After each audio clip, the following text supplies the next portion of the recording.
Bush now trying to make his comeback in a couple of ways. One, starting an advertising campaign in New Hampshire for his first ad of the campaign. Two, going to start to roll out some policy proposals, and his big starting point is a tax reform that I happen to like. I think it's a very interesting tax reform. It's got many more specifics than the plans usually have.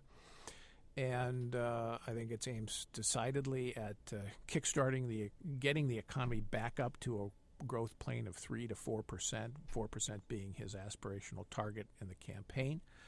And I like it. I think it will help him if he can sell it. And that's the big question. Can he sell it? And is the Republican electorate really even interested in ideas now? Are we going to have a debate over substance in this primary, or are we going to be dominated by which candidate is better looking, which candidate has more testosterone, which candidate believes in God more than the other one, and which candidate has the most energy, which is what the campaign has been about so far.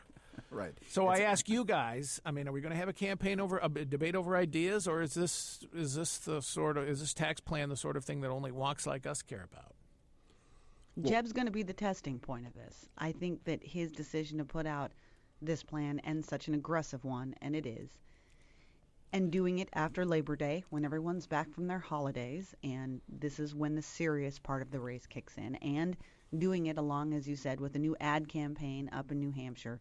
If there was ever going to be a moment at which we might begin to actually see all of these candidates, which, by the way, this is a substantive crew. I mean, these are people who have accomplished a lot. They are eons ahead of the groups of Republicans that ran in 2012 and 28.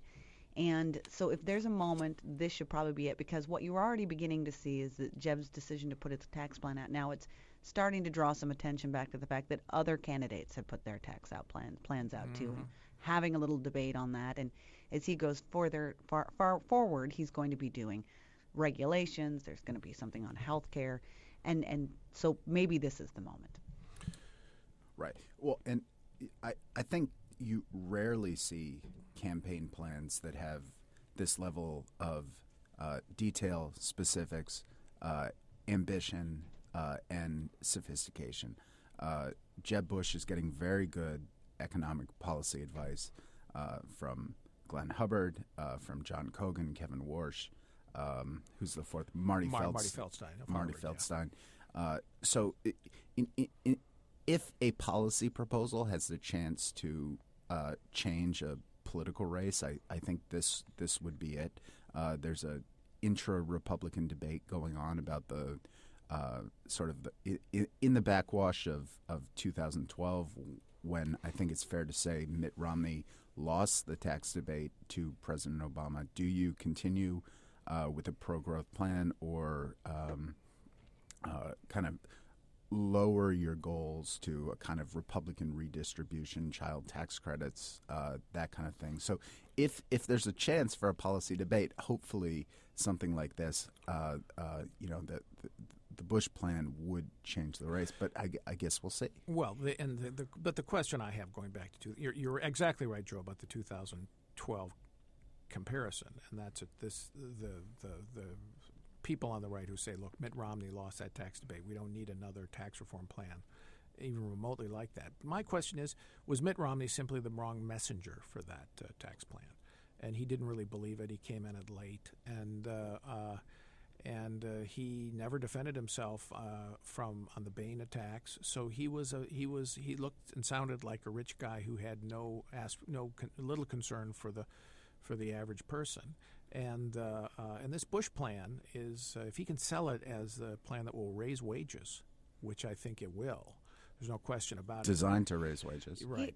He has a chance to do it. Now, he is not the ideal messenger either, but it's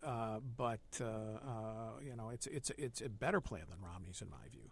Well, right. This is why it's a different scenario, because this plan is better than Romney's, both on the policy and on the politics, in that the policy on the individual tax reform side, this is a very clean. He's going to be able to sell it as, I am uncomplicating the tax code, making it so that anyone can do it in their home in 10 minutes time. On the corporate side, there's great selling points. This is an economy booster, and it is a wage booster, and he can sell it that way. So policy-wise, this is good. Politically, this plan is very shrewd in that it also includes in it some surprising things. For instance, it would kill the ability for you to deduct interest for business expenses. Business And borrowing. business borrowing. Yeah. And The interest you pay as a business if you take out on debt. That is now deductible against taxes, and Bush is proposing that it would not be. correct.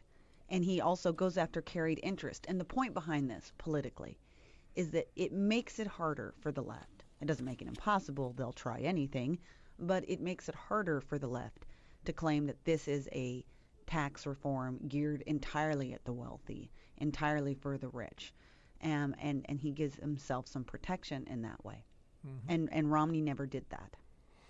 Yeah, I think that's right. What I think is going to be interesting to watch is whether Republicans start to campaign against this administration's economic record and say we have a better idea. And let's have a debate over whether 2% growth a year is adequate, as the left says it's about as good as we can do. And the left doesn't want to acknowledge that the recovery has been so weak because it does impinge on their record. Even though you had Joe Biden this last week, or was it earlier this week, essentially railing against the results of the last 6 years, saying how terrible the economy's been for the middle class. That's the target that Republicans need to aim at, that record. And let's have a debate over whether 4% is possible, whether that's something we should seek, and how to get there. Right. I mean, that's a great position to be in when the other side is saying, well, 1.5%, 2%, this is the best we can do. Economists say, I mean, it's a sign of despair and weakness, and kind of a refusal of the fact that something better is possible, and our problems are great, but they have solutions. Let's hope we have this debate. Let's talk briefly before we go about the Iran deal.